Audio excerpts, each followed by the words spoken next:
اچھا نازیہ رشید پوچھتی ہیں کہ مدینہ آپ نے جو کتاب میں لکھا کہ مدینے میں قافلہ نہ ٹھہر سکے تو دونوں نمازیں ملا کر، وہ کہتے ہیں یہ سمجھ میں نہیں آئی بات۔ اب وہ اصل میں مکہ سے مدینہ منورہ جاتے ہوئے، مکہ شریف سے مدینہ منورہ جاتے ہوئے راستے میں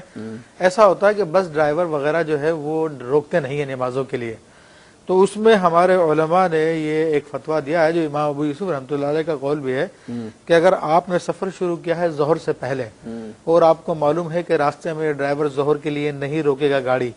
تو شریعت مطالعہ آپ کو یہ آپشن بھی دیتی ہے ضرورت کے تحت کہ آپ ظہر کے وقت سے پہلے یہ نیت کر لیجئے کہ یا ظہر کے وقت میں نیت کر لیجئے کہ میں یہ ظہر کی نماز عصر کے ساتھ ملا کے پڑھوں گا۔ تو جب وہاں پر آپ پہنچیں گے تو عصر کا ٹائم ہو چکا ہوگا، تو ایسی صورت میں پہلے آپ ظہر ادا کریں گے اور اس کے فوراً بعد عصر کی نماز ادا کریں گے، تو شرعی اعتبار سے یہ قضا نہیں ہوگی۔ اسی طرح یہ جمع تاخیر کہلاتی ہے۔ جمع تقدیم یہ ہوتی ہے کہ آپ نے ظہر کے وقت سفر شروع کرنا ہے اور آپ کو معلوم ہے کہ یہ عصر میں نہیں روکے گا، مغرب میں جا کے روکے گا، تو شریعت اس کا بھی آپ کو اختیار دیتی ہے ایسی صورت میں کہ آپ پیشگی ظہر کے ساتھ عصر کی نماز ادا کر لیں، ظہر کی ادا کر کے فوراً جو عصر کی نماز ادا کر لیں اور اس کے بعد پھر اپنا سفر شروع کر دیں۔ آپ مغرب میں وہاں پہ پہنچیں گے تو آپ کی عصر بھی قضا نہ ہوئی، ظہر بھی ادا ہو گئی اور وہاں پہ جا کے مغرب ادا کر لیجیے۔ اچھا میں آج کل فرض کیجئے ہمارے ہاں جو عصر کی، کراچی کی بات کر رہا ہوں ناظرین، اس وقت عصر کی نماز جو ہے وہ 5:30 بجے ہو رہی ہے، ٹھیک ہے، اور 5 بجے میری فلائٹ جانی ہے اور یہ 100% چانس ہے کہ فلائٹ مغرب کے بعد پہنچے گی، عصر میری قضا ہو جائے گی، مغرب تو میں پڑھ لوں گا جا کر، تو کیا میں ابھی اذان ہوئی نہیں عصر کی، تو کیا میں عصر کی نماز پڑھ کے چلوں؟ دیکھیں ابھی تو آپ مسافر نہیں ہوئے ہیں، تو ایسی صورت میں حکم یہ ہے کہ ہمارے یہاں پر جو عصر کا ٹائم ہے وہ سیدنا امام اعظم ابو حنیفہ رحمۃ اللہ علیہ کے نزدیک جب ہر چیز کا سایہ 2 مثل ہو جائے،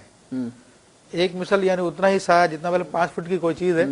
تو 5 فٹ اور 5 فٹ 10 فٹ کا سایہ ہو جائے، پھر سایہ اصلی کے علاوہ سایہ اصلی ہمارے یہاں پر جو ہے بامشکل جو ہے بہت چھوٹا بنتا ہے، تو وہ آدھا فٹ لگا لیجئے، اس سے بھی کم لگا لیجئے، تو وہ سمجھ لیجئے 10.5 سوا 10 فٹ کا اگر سایہ ہو جائے تو تب ہمارے یہاں پہ ظہر کا وقت سیدنا امام اعظم کے نزدیک ہوتا ہے، جبکہ امام اعظم کے دونوں شاگرد صاحبین جو ہے وہ کہتے ہیں کہ 1 مثل کے بعد بھی وقت شروع ہو جاتا ہے۔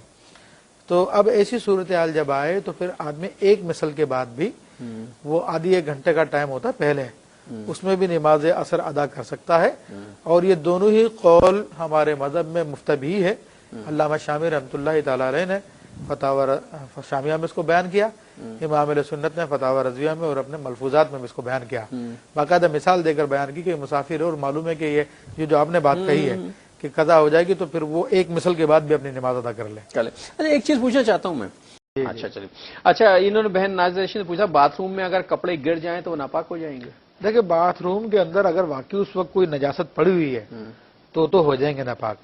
ورنہ یہ خیال کہ جناب میں نہایا تھا تو میرے جسم میں نجاست تھی تو وہ شاید پڑی ہو، بھئی وہ کاہے کو پڑی ہوگی، اتنا پانی تو آپ نے اوپر سے بہا لیا اور وہ نجاست بھی اب تک زائل ہو چکی ہوگی، تو ایسی صورت میں گرنے سے ناپاک نہیں ہوں گے۔ اچھا قرآن حکیم یا سپارہ کسی کے ہاتھ میں تھا اور وہ گر گیا اور جلدی میں گھبراہٹ میں دوسرے نے اٹھا لیا، اس کا وضو نہیں تھا، تو کیا گناہ ہوگا؟ دیکھیں اس میں حکم تو یہ ہے کہ بے وضو ہاتھ نہیں لگانا چاہیے، لا یمسہ الا المطہرون، مگر یہ کہ ایمرجنسی کی صورت ہے اور وہ بہت سخت بے ادبی کی بات ہے، تو اس بے ادبی سے بچانے کے لیے اس کا ارتکاب کیا ضرورت کے تحت، تو کوئی اس میں گناہ نہیں ہے۔